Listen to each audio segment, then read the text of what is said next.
You're watching. You're watching. You're watching The How About Now the podcast. How About Now podcast. The How About Now podcast.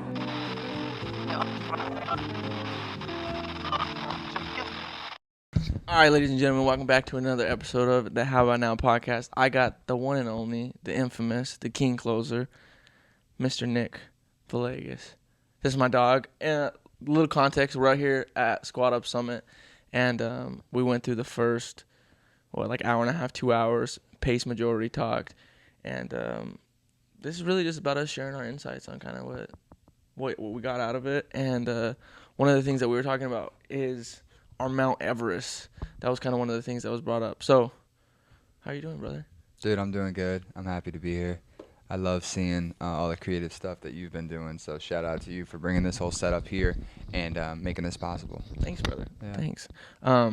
So, with that being said, I kind of gave like a little intro, but go ahead. Yeah. Tell me what's going on. Yeah. So obviously we just saw Pace, right? We saw him break it down, and he says, what is FU money? Right? You're a gangster for having the coffee right next to all your gear. He's a gangster. I'm just like that. He's so confident. So, he shows you, you need 25 single-family homes to make this amount of money. You need only 3 RV parks, da-da-da-da-da-da. And it's a lot, right? It's a lot to see and compare it. And naturally, you want to compare it to what you have going on here and what we have with Nate dispoing deals for Pine to Palm Homes, me on the acquisition side of things. So, real quick context. Me and Nick are on the same real estate wholesaling team. He is, like I said, king closer, gangster, badass. He gets the houses under contract, and then I dispo them. If you're new to REI language, what that means is he's the hunter, and he brings them to me to quarter, get the meat ready, and sell it. So the gatherer. The gatherer. So anyways, long story short, that's how we know each other, and that's the angle that we're talking about this. Keep going, go ahead. Yeah, so you see all that, and you put into perspective, obviously, this year, a collective goal for Pine to Palm Homes is to do $1 million in revenue. Yeah. Right? So that's something that we have, and I think volume is the most important thing for me. So it's like, okay, we can transact like are you cursing on this? Yeah, you can contract like a motherfucker on this. Yeah. That's what we do, and that's our whole goal, right? But I think what especially you are starting to realize, and Chris has objected you to do, is to niche down, figure out where we want these buyers, and then transition from sub 2 to cash. So right now, I guess I'm breaking down the first things about the business in total before I get into my stuff. Are you seeing the same stuff, or is there anything? No, I'm with you on that, because I think as far as our own personal goals, they have to align with the vision of the company, right? Correct. And the vision of the company, for sure, like you're talking about, is niching down so that we can do bigger spreads, bigger assignments, and just ultimately close more deals. Yeah. So that's the vision of the company. This was our first month of hitting 6 figures in terms of revenue, which is super gangster. We're just going to keep throwing that out there because it's a subtle flex. Yeah. What's up? We did that. But with that being said, that's the vision for the company. What's your vision for year one of yourself within the company, but also just with what you want to do on a personal level? Amazing. So I'm going to provide some context to this question just so people that didn't make Squad Up can see this. Pace laid out, AI is going to take over a lot of trucking jobs within 36 months. Right? Which was a crazy statistic. It was insane. And I bet you it's sooner. You know what I'm saying? Like, I know when he says, like, he doesn't say anything just to say it, So, like, that is going to happen. So it's like we have 5 years, essentially, to put ourselves in a position of ownership, right? So we aren't taken by the system, right? And what does that mean? Like, taking, like, a regular income and things of that nature. How do you want to pad yourself? Do you want to do it with rental portfolios? Do you want to do it with buying a business? Things of that nature. Mm-hmm. How do you own something that you can say you're a part of? So if a pandemic happens, if the world gets flipped upside down, you still have a business that's functioning. Yeah. Right? So when now we have to, that was super macro, right? It gets us to think super macro. Now we have to, what I had to do is say, okay, how does this fit into my life, right? Because Pace isn't a fan of Dave Ramsey. I am. I love Dave. I'm in my Dave Ramsey era, as a matter of fact. Dude, shout out to Dave Ramsey. I think more people our age, I'm 24, Nate is 25. I think more people our age should be Yeah. involved with that, especially when you have your other half and you start to be like, okay, we can budget because Yeah. we want a better future for our kids, for everything. It's funny.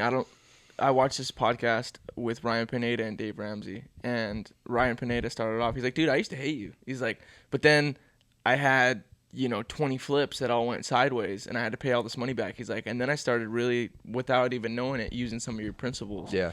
And for investors, right? Like, not saying don't go use private money, don't go to use all this, but as for your personal life, you should really. I shouldn't tell you what you should do. It would behoove of anyone to just those simple principles of budgeting, you know what I mean, managing your money properly, so on and so forth. Yes. So I agree with you 100%. I'm glad you touched on debt because I will have I will use a private money lender. You right? are one.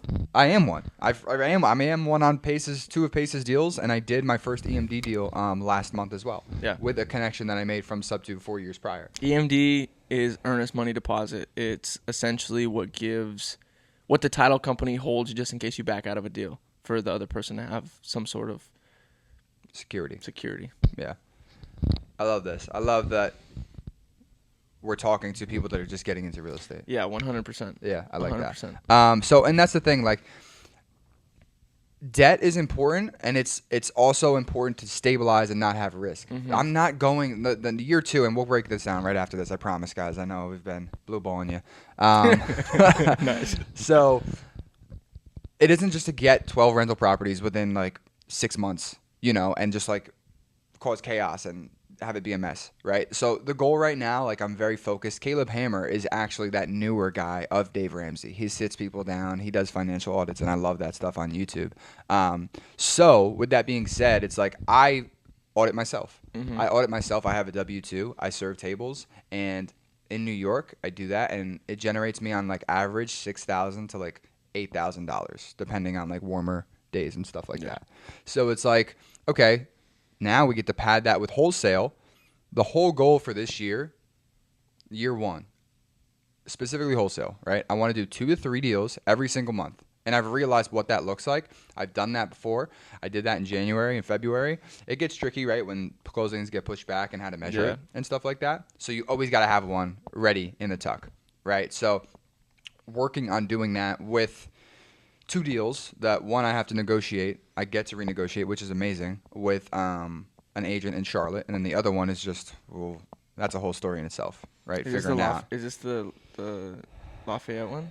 Which one are we No. talking about? Oh, that was a different one. This was Magnolia. The Magnolia, Texas. Yeah. So I'll eventually get them on the phone, and that'll be that. But listen, Landon always reminds me, like, if it's easy, not everyone would do this. Yeah, and because it's not easy, the barrier to entry is hard. Yeah. Yeah. One thing I've come to notice and come to realize after being here for so long is we obviously look at the big dogs and we're like, man, like, we need to get there. But we're at a place now where people look at the things that we're doing as a company, as individuals, and like, wow, we need to get there, which is super cool. And I think our biggest takeaway, I could speak for both of us, is we're the youngest people here. Yeah, by far. Everyone wants to be us, and they can't pay for time. Yeah. Not yet. Yeah, by far. We are by far the youngest people at this conference. I've seen some other young people, but not nearly 24, 25, I don't think. So with that being said, right, we have 2 to 3 deals every single month on Pine to Palm Homes, wholesaling deals, right? And Nate's going to be the one that dispo those deals. And then quarter 3, I want to ramp up. After quarter 3, I think the last year, even though it's going to be harder, right? Because like October to December. Yeah. Even though it's going to be harder, maybe those deals were closed in January. That's what happened this year, right? So a lot of the work I put in October to December ended up closing in January, February. Consistency compounds. Consistency compounds. Shout out Landon Moore. So good. So yeah, I mean, the whole goal ultimately this year is to earn $160,000 in total, and I think that's a number that scares me. That's why I did it. Yeah, I think easily I can make, and it's amazing to say this, right? Easily I can make $100K this year with W-2. W-2 is going to make me anywhere from 70 to 78K, right? And I'm lying if IRS watches that. I'm not. This is not true. And then wholesale just needs to pad. If wholesale just needed to pad 28K in assignments over a year, Yeah, that's what is that? 28 divided by 12, 2. It's like $2,400 a month, something like that. I could be off. And now and God bless, the team is growing and everything like that, our percentages are a lot higher. Yeah. Right? So it just makes it so much easier. And every lead that we want to JV with you guys. And JV means joint venture. So What does a JV look like? yeah, so a JV looks like someone that creates chaos and has a problem and doesn't know how to close the lead and then brings it to pinetopalmhomes.com where we call you, we show you how we're going to close it, we get information from you, and then we take you through the whole process. Yeah. Right? So there's a JV acquisitions and a JV dispositions, whereas like an acquisitions is like, hey, I have a hot lead. This agent just needs you to get on the phone and explain all the nuances of what you guys do. And then Nick will get on the phone with the agent, close the deal. Mm-hmm. Then I dispo it. Or it's someone who's like, hey, I have, 3 properties that I got under contract. I need you to dispo these because I'm worried about just getting properties under contract. And then I dispo them. And now the new JV model we have within our team is any JV lead that comes in, the boys get a percentage, which is super cool. It promotes community and growth within that. Yeah. And the thing is, too, about Nate, this is why you're going to want to bring him your JV deals because he's going to tell you how to underwrite your deal if you locked it up too high. He's going to have real influence on what buyers are saying about your deal. Let's say you have it locked up for $100,000. They're coming back at 130, or my bad, they're coming back at $80,000. He's going to tell you why they're coming back at $80,000 and give you the tools to then renegotiate that, or in a future deal, you understand your market a little bit more. I'm actually doing that. One of the ladies that we sat down by, she wants me Michelle. She wants me to. God, you're good with names, brother. Come on. Dale Carnegie, man. Dale Carnegie. First step. But anyways, point being, she wants me to get on a Zoom with her and her team and run through how to underwrite sub 2 seller finance. Should I take credit for that? You can. Bro, it was like, and I love everything about this team because like I know what you want. Yeah. Because we talked about it before and we've been intentional. Yeah. So like, well, this has been conversations in the making for the past like 2 months between me and this dude. Of, like, and it's what like, are we doing? I said that. I said those exact words. I said you should set up a Loom or a Zoom and do that. And then there is no let Nate have all the positive from that because I will get that in the trickle down effect when we get JV leads, right? Let me now talk to someone else who I talked to Mary Beth on the side who is a bookkeeper. Because I'm going to be on that Zoom. Hey, man, and if you guys need a closer, like just here's my guy's calendar. You let me know. And it's trickle down. Yeah. It's like secular. What is it called when it Cycle? Yeah, what is it? What's the word I'm thinking? Secular? Damn. Not secular. That's like against. It's a reciprocal. Ooh. Reciprocal. So like boom. What you give, you get back. He throws me one, I throw him one, and it just keeps going and it keeps going. That's the way that's one thing that I'm really wanting for our business this year is not just doing deals for me, but figuring out like, oh, hey, you need help with this? Boom, here's this. You need help with that? Here's this other guy. Yes. And I think like I want you to touch on this, and we'll obviously get back to the point at hand here. But I think that's something that you expressed to me that you realized from your previous squad up to now is you are in a position where you can do that and say, hey, newbie, I will help you. This is a shit deal. Let me tell you why. Yeah, such a different point from whenever. If you go back, like some of my first episodes in this podcast, it was at my first real estate conference, and I literally had done 0 deals, had sent 0 PSAs, literally didn't even understand how to underwrite anything, and now sitting here a year and some change later, it's cool to be in the position to be able to give value. Yes. You know what I mean? Or like the last time I was just like, hey, let me do an interview with you solely for the purpose of picking your mind so I could see what I want to do. And now it's like, oh shit, I'm still wanting to do that, but it's different peaks. Yeah. And I'm like, tell me about your RV park. Tell me about this. Yeah. Tell me about that. And that's been super cool. So back to the subject at hand. You want to do 2 to 3 deals a year, $160K in gross revenue over the year.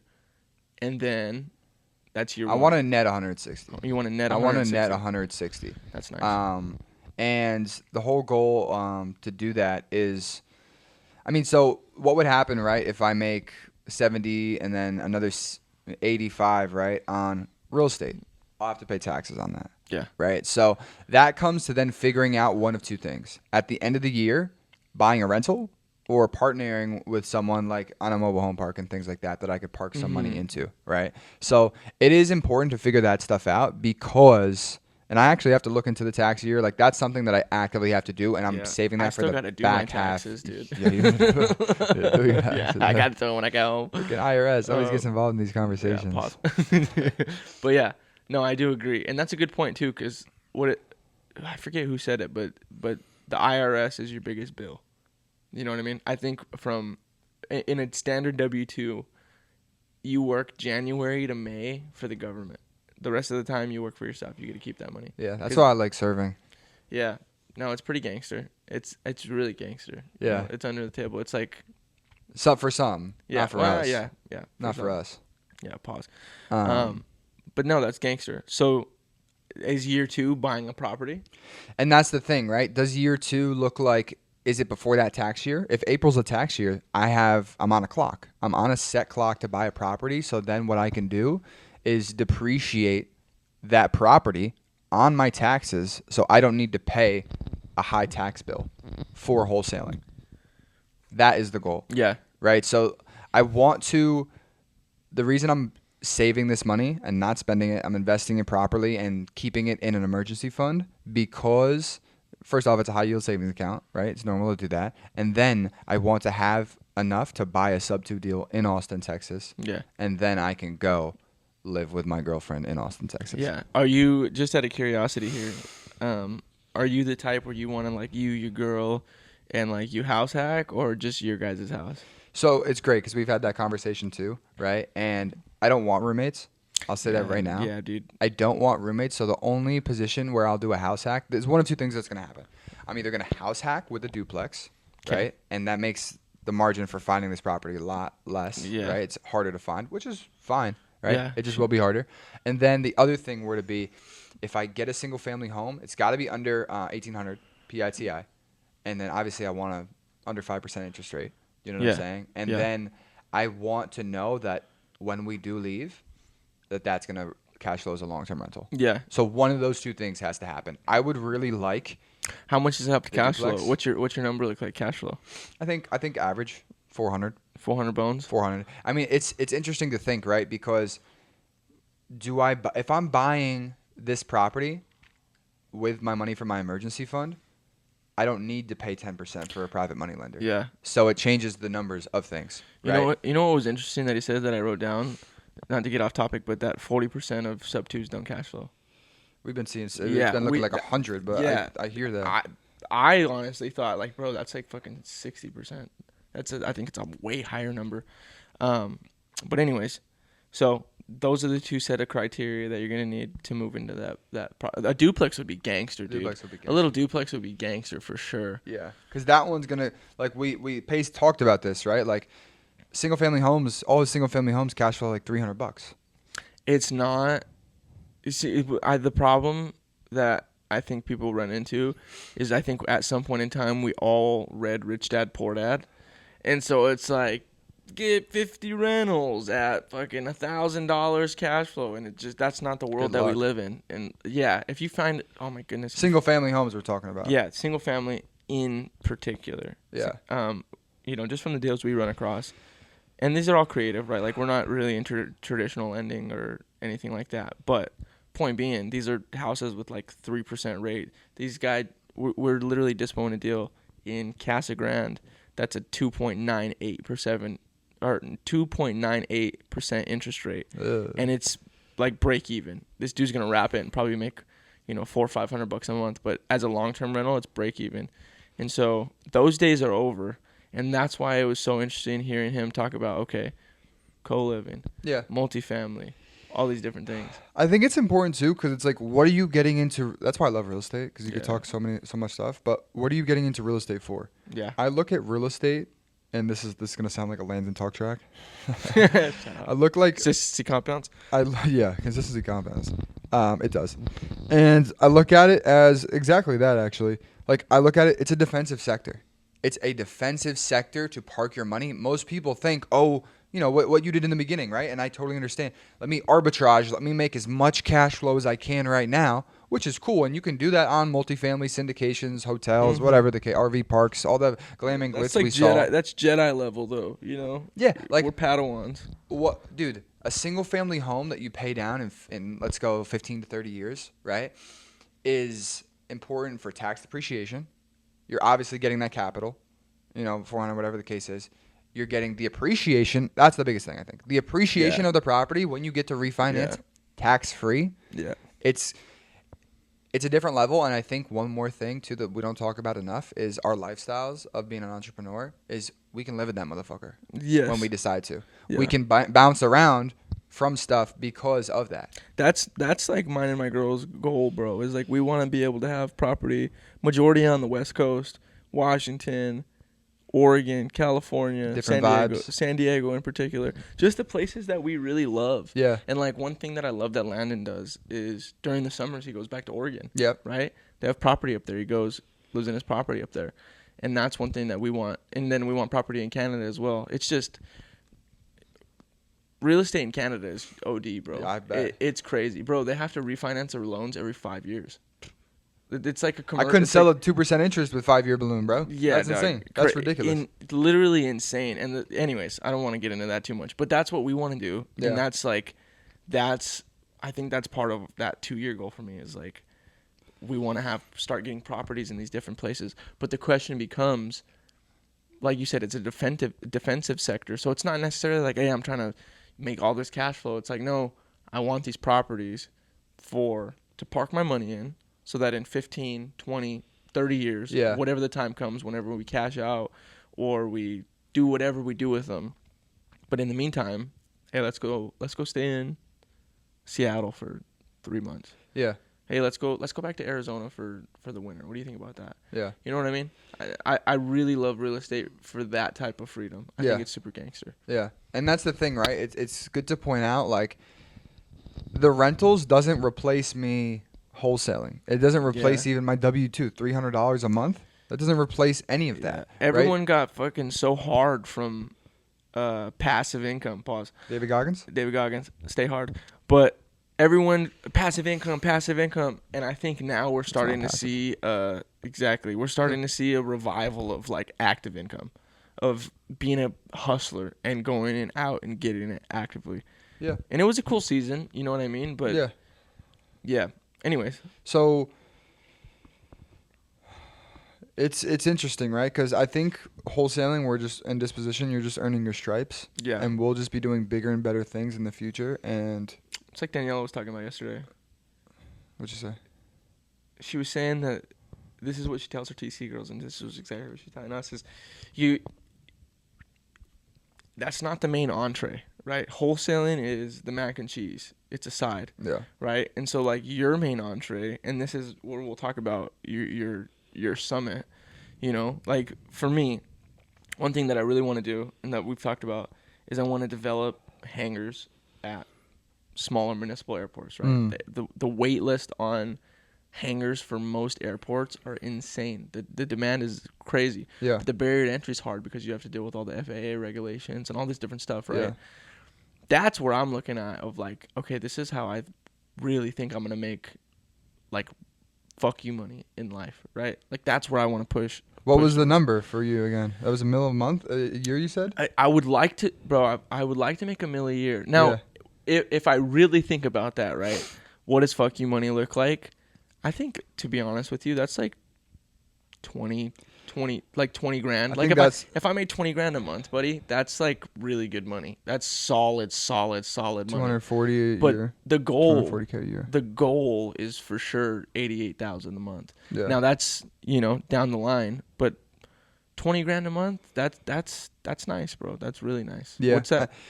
It's interesting, right? With like lifestyle and stuff and what you want to do. Like I look what I'm wearing. Like I don't want to wear designer brands, even when I had the money. Like when I have the money, I don't want to wear designer brands. I don't want to do that stuff. Mm-hmm. So I do think, like you said, like a 20K or something like that. Yeah. Like my girl will do the spending. It's fine. Yeah. Let her be the spender. Let her go shop. And I just want to play golf and have some nice clubs, and that's about it. That's it, man. And you don't need to replace them shits all the time. Yeah, 100%, dude. Anyways, I agree with that. It's funny though, and I think as you grow older, your taste gets different. Because like Yes. when I was younger and I didn't understand what wealth looked like, I thought it looked like the Louis bags and the Gucci bags and the this, the Lamborghinis, yeah. the this and the that. And then now you get to a place where you're around ballers who are multimillionaires and Yeah. have property and all this different stuff, and it's like, oh wait, wealth is actually really quiet. Yeah. It's not Yeah. loud and obnoxious. Yeah, it wasn't a depreciating asset. Yeah. Oh, shit. Yeah. Yeah. Yeah. Oh, shit. Yeah. You hear just different lingo that you're like, huh. Wow. I guess, being rich and being wealthy, two different things. Two very different things. And that's the goal for me, is to become wealthy. Yeah. I'd like to be rich in the meantime, though, however. Absolutely. 100%. Yeah, I mean, you got to fall in love with the journey, and that's clearly what we're doing. That's why we're here. Yeah. But yeah, I mean, I think like, so year 2, you start to buy some single family homes, and then we can go 3, 5 and stuff like that. 3 to 5 is like obviously less volume RV parks or mobile home parks, or like a big multifamily. Just something that's going to be a lot bigger and cash flows a lot more, because all I want is a certain amount in cash flow, and I haven't thought of that yet. But if I get a certain amount of cash flow, I get to do what I really love to do.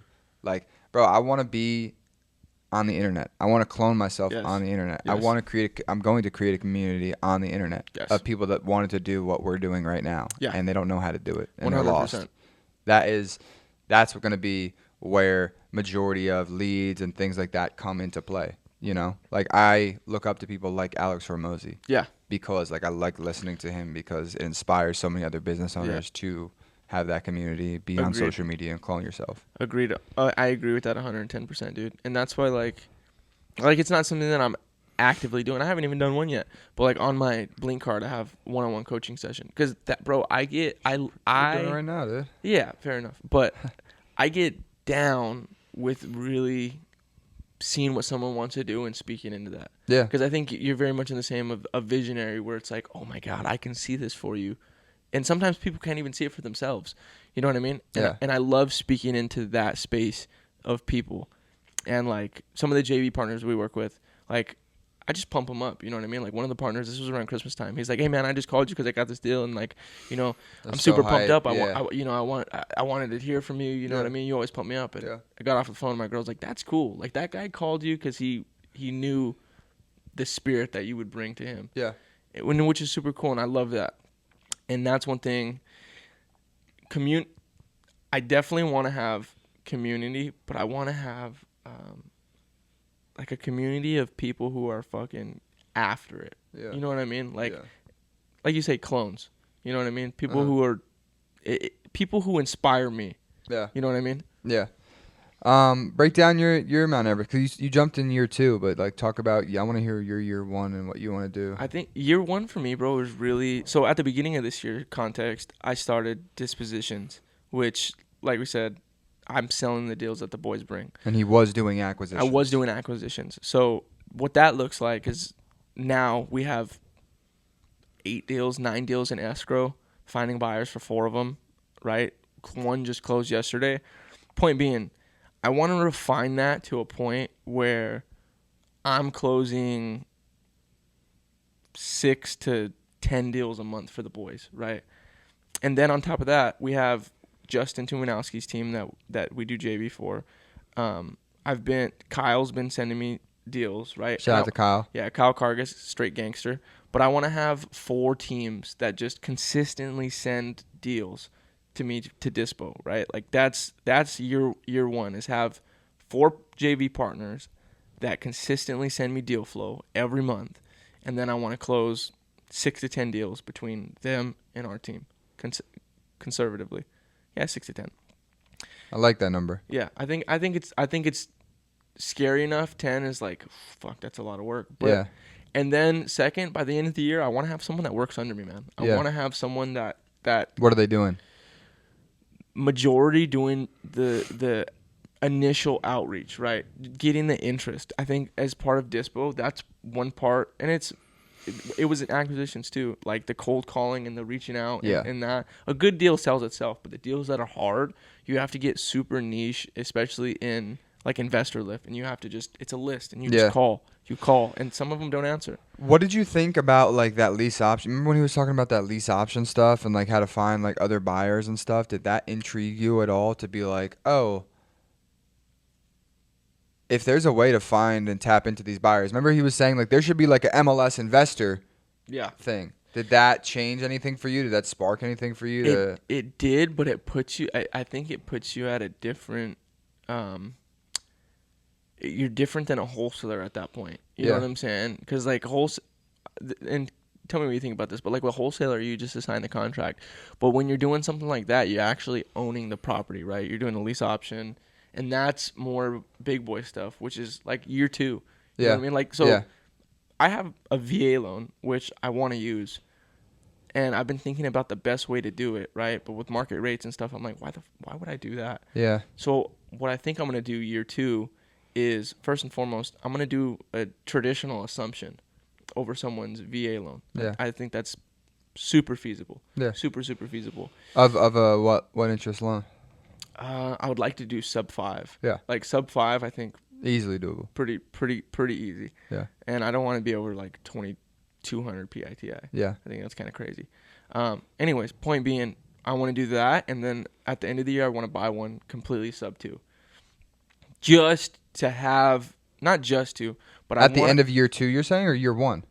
So I want to buy primary with me using my VA loan, and then in year 2 at some point in time, buying a rental sub 2. VA year 1? Yeah, no, VA year 2. Okay. So Okay. So like beginning of next year, whenever we break this lease for our property, for our house, I want to have that lined up, and then later on in the year, it could be in the month after, who knows? Yeah, you low key. It takes what, like 90 to 100 days. It takes a bit. Yeah. So you have to be doing that. Exactly. Yeah, before the lease expires. And so that's so cool. we have March, and so I really want to get on it before December. And so that's what this year is for me, is like I talked about my Dave Ramsey era. We got married in October. Shireen was up in Canada for 10 months, right? The house was divided, finances were divided. Yeah. And so since December, we've been so laser focused on, okay, let's get our budget right. What are we wanting to do? Yeah. For a minute, we were wanting to like travel the country and stuff, and then we started really going granular, and we're like, do we want to do that? Do we want to buy a $50,000, van to live in? Yeah. I don't know if we want to do that. And so this year is just about, one, padding ourselves for the future. And that looks like paying off debt, like credit card debt, and just dumb shit, right? Yeah.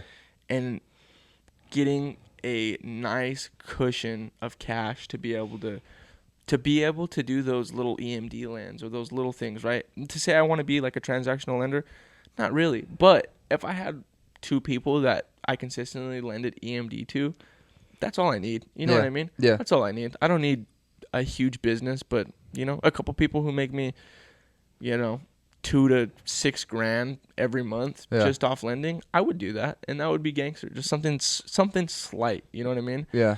And then also affiliates, bro. I want this year to really nail down the affiliates, at least 2 that are like I'm very consistent at. Yeah. So my goal, for example, we met the guy at Keegley. Right, and I'll say it right now. We'll see if he's an affiliate. You'll see after. I guess I'll type in the comments. But I'm going to set up a call with him to show him button leads. And if that's something that he's looking to, then go into the affiliate. Yeah, I do think like this is something that is a long-term play in affiliates. I think that we get to build our brand a lot more and earn a lot more credibility and stripes along with Pine to Palm Homes. And then you get a close rate much higher of the affiliate. Right? Like, it's a lot. I feel like the close ratio would be a lot higher if you have people coming to you to inquire about your affiliates rather than, oh, yeah, I use, you came to them and said, oh, yeah, I use this, da-da-da. The close ratio is probably a lot different. Compared to, Nick, how do you guys close so many deals? What do you guys use? We use button leads. You can go to button leads now for. Yeah. This is a paid advertisement.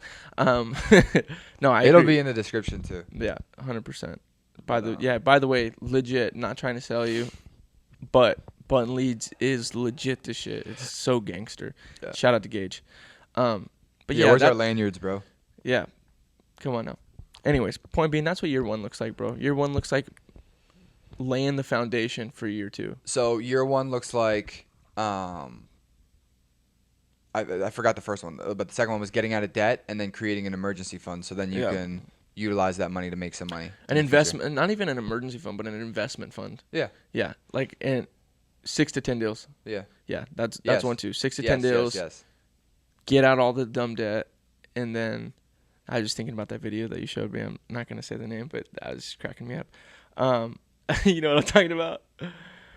This is day one of first I gotta clean my office and do this. Yeah, that's what I was thinking about.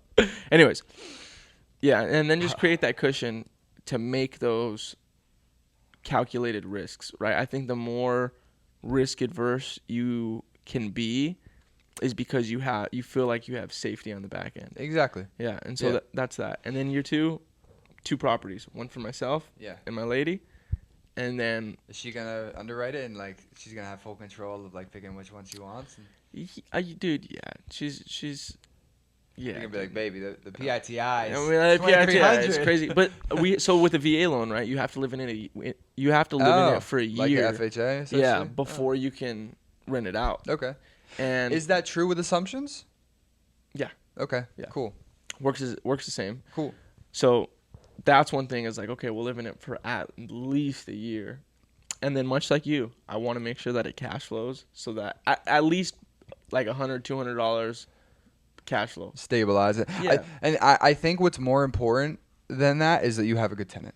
Yeah. Like you just have a good tenant, bro. Like you don't need to like always. It's more passive than not. Obviously, this shit's not passive. But if a nice tenant is worth $200, $300, $400 to me. I agree 100%. And that's the idea, is to get like an OG tenant in there. Yeah, that's why I'm glad you said even 100, right? Because like we got to fight with affordability now. Yeah. And that's why everyone's moving to the co-living. Yeah. Right. And it's exciting, right? Because I think my year 3 looks like either I'll figure out what my risk profile is once I get the single family homes, but 12 to 25 is that number. Right. And it's funny looking at it too. Right. Because like, for example, my girlfriend, Julia, like she could look at it and be like, oh, we have like 12 rentals. Like, this is amazing. And I'm thinking now, I'm like, okay, this is where you flip a switch, flip it and do the whole next step. Right. Which is then go co-living. Right. And then you could do one by one and be like, okay, your lease is up. You know, refer them to someone, do whatever you have to do. Do you think, let me ask you this question, like, have you're familiar with Patrick B. David? Yeah. Have you read his book, Your Next 5 Moves? Yeah. And he talks about sequencing, how sequencing is everything. Yeah. In terms of sequencing with this confidence grade, or what's it called? Yeah, I think you were right. Yeah, confidence grade or whatever it might be. I didn't really pay attention to that. Do you think the steps are necessarily you have to go 1, 2, 3, 4? Obviously, you don't want to go 1 to 7, right? You're talking about single family homes? Yeah. Do you have to do you think it's a requirement to go single family, co-living, RV parks? Like, what does that sequencing look like? Because I agree, co-living is gangster, but it's a hot trend too right now. It's a hot trend right now. You'll see how long it lasts. Exactly. It's just like short-term rentals were. I think, but what I think separates that, and I'll answer the requirement question. What I think separates that is because co-living addresses the affordability issue. Yeah. What does short-term rentals address? It does. There's no need for it. It's nice to take my girl to a shipping container that's like a cool fucking building, and you're like, what is this? Like, it's cool to do that every now and then, but is it happening on scale? Co-living makes sense to me. It makes sense like mobile home parks and RV parks. Yeah. Addressing the affordability. So is it a requirement to go in order from single family to duplex to this to that? I want to say no, because specifically you can utilize relationships. The who, not how is like a huge thing that me and Nate always talk about. And getting yourself into a deal, you don't need to. You could be a private money partner for a co-living. You know, you could see some stuff. But I think for me and who I am as a person, I want to know that I had full control if everything goes to shit. Yeah. I don't want to have, and I will never do that ever again. I've done that. I've learned from those mistakes where it's like you give someone your life, you give someone your control, and they could steer you in the wrong direction, and you didn't want to go there. Yeah. So I would at least like to know what I'm doing with single family and be like, okay, this is what happens. Okay, I have a handyman. Yeah. Okay. Earn your stripes, yeah. Yeah, just like how it is with wholesale. Yeah. And I think it's important. So I'm curious, what does your vision look like for wholesaling throughout this? Like, what is Good this? question. Yeah, what does this little side piece look like? Little side piece. So wholesaling. I think it's the best way to get into real estate. I think joining a team is the best way to get into real estate and plug yourself in.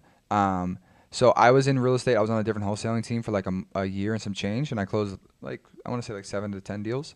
And then I stopped. I did social media for people in sub 2 community, and then I got back into this. So now I feel like my wheels are really turning, and it's better than I could have ever imagined. Like as a kid when I first got into this, like 20 years old.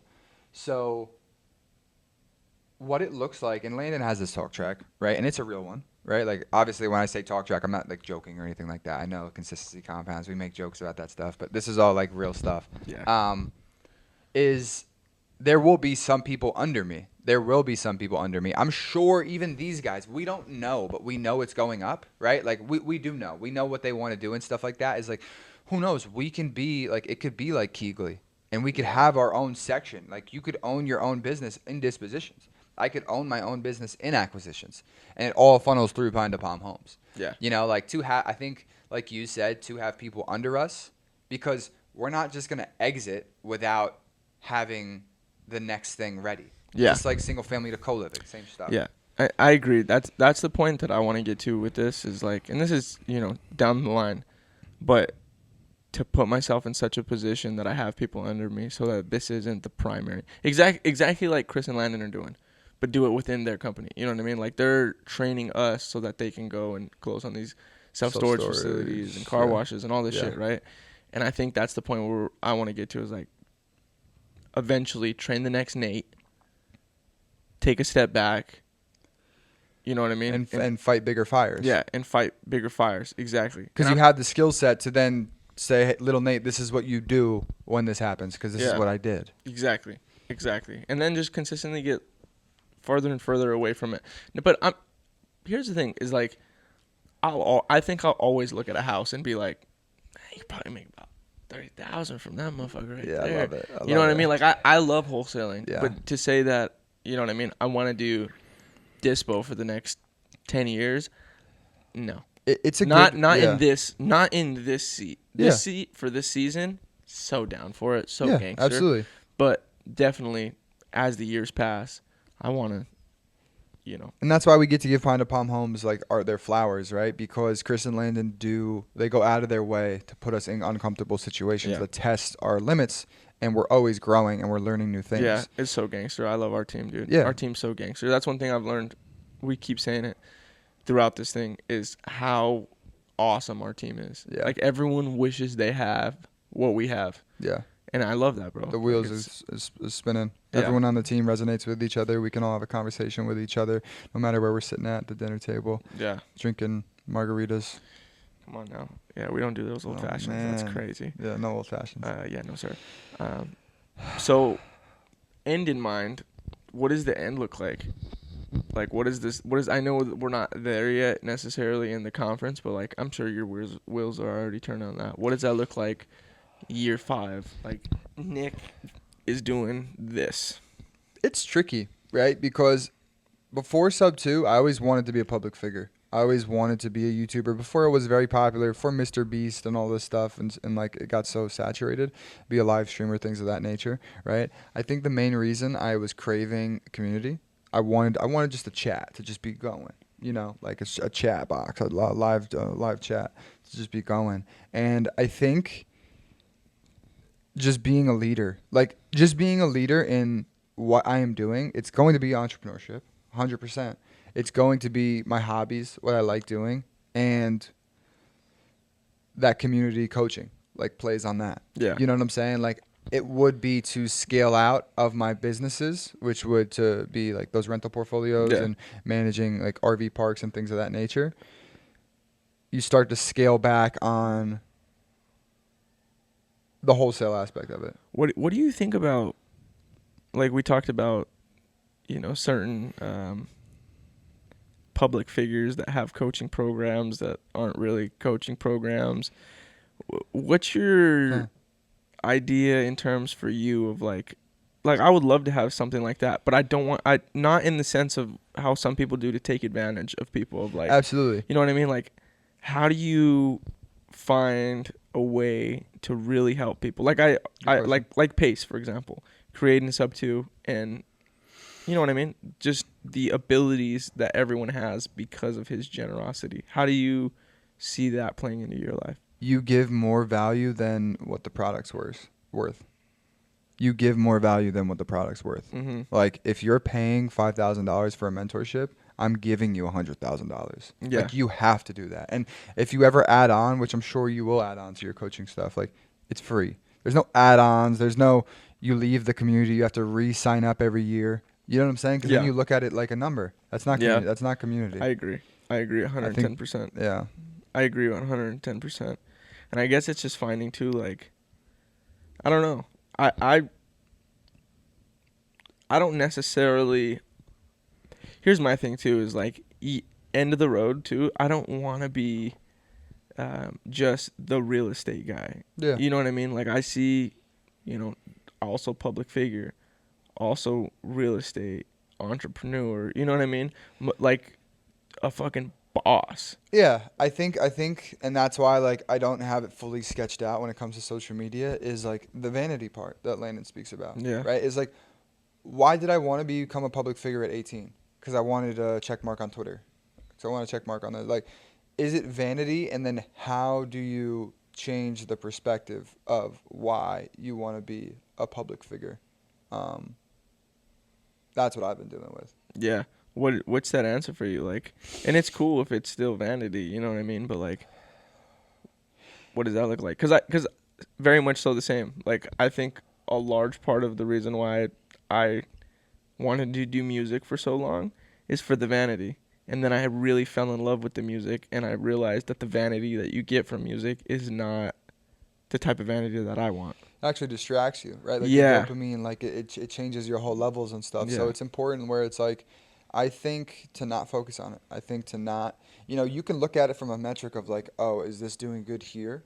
But besides it being a tool to see if you need to shorten your video, if you need to change something up in your video, besides that and just seeing it as, oh, I need more shares, I need more saves, more likes, like, that is what I want to stay away from. And I don't want to give up on an idea if I see it bad first time. Mm-hmm. Just redo it, just do something else, do it again, and give it another shot. Yeah. That's what I'm going to tell myself. I like that. I like that a lot. One thing that, maybe I'm trademarking this, but one thing that I haven't necessarily seen, which it could be something, is maybe like a dispo course. I haven't necessarily seen anyone really give the gems away for dispositions. Maybe that's because they are gems. That's one thing that, maybe give it away for free, like a dispo guidebook. Gangster. That's super gangster. Shout out to Jesus on our team. That's what he did with the scripting. Like, Yeah. if you can give something for free, bro, just keep giving stuff for free away. Yeah. Like Alex Hormozy says it perfectly. Like, continue to, and you love this because you like planes. Like, continue to lay out your runway. Like, stretch the runway. People try and take off year one and then they get into $300K of debt, and that's the issue. Yeah. Right? It's like, stretch your runway out. Take calculated risk. I'm good at stretching that thing out too. You know what I'm saying? But I like that though, bro. It's so true. Like, the longer a plane has to take off, it's never bad. Yeah. The higher the flight, you bring it like that. Like, yeah, man. Yeah. So, I mean, imagine that, guys. Like, that's our pace. Just talk for like 2 hours, and we have all these thoughts. So, like, imagine how much more value we're going to be getting from this. And this is the first day, and I'm just excited. I think this will probably be like a 5-part thing, because we're just gonna keep coming and just blurting out our thoughts and what we think. And if anyone gets value from this, drop a like and a comment. No, I'm just kidding. Slap that like button. Yeah, but anyways, that's kind of what we're up to. So just expect, part 1, and we're just gonna keep talking through it, and hopefully someone gets something from this. And if you're not even into real estate, this is just my message for you. Just do something. You know what I mean? Whatever it is that you want to do. If you want to be a fucking streamer, if you want to be an ultra marathoner, if you want to own the best nail salon, and you want to just go after it. Find people who are doing the same thing. Yes. Find people that you want to be in their position, and just go after it. Like, I think life is so important to just do something. Mm-hmm. It doesn't have to be real estate. It doesn't have to be, going to the gym. But if you're hyper focused on something, having that goal, it's so refreshing in life. Go ahead and read that mother sucker. Go ahead. You know what the quote is? I don't remember it off the top of my head. Something about, The best rest is a nourishing vision. Yeah, 100%. And that's what he's saying. Like, if you love what you're doing and you always have that vision of where you want to go and you're taking actionable steps to get there, isn't that what you want in life? So this is what my life coach and uncle tells me. Is he's like, when you really want something, you'll get it. He's like, whenever your girl was in Canada and you had to fly up there once a month, it wasn't a matter of how, or it was just like, okay, when am I going, you know? Yeah. And it's the same. It has to be the same with your vision. It's not a matter of like, oh, I'm scared. It's just like, no, I'm getting there. We're figuring it out. Yeah. I agree I'm with failing forward. that. Yeah, Yeah. I agree. I love it, man. What I need you guys to do, if you made it this far, I need you guys to comment, like, Nate, where is the free dispo guide? You said you were going to make a free dispo guide, Nice. Nate. Contact him on Instagram. Contact him on Nice. Facebook. Hit him on all the spots if he's not responding to I you, like because that. we need this dispo guide from Nate. I I like need that. it. I don't know how to dispo. I like that. Well, I with don't that plan being on- said, brother, it was a good part 1. I'll see you again. Yeah. We out.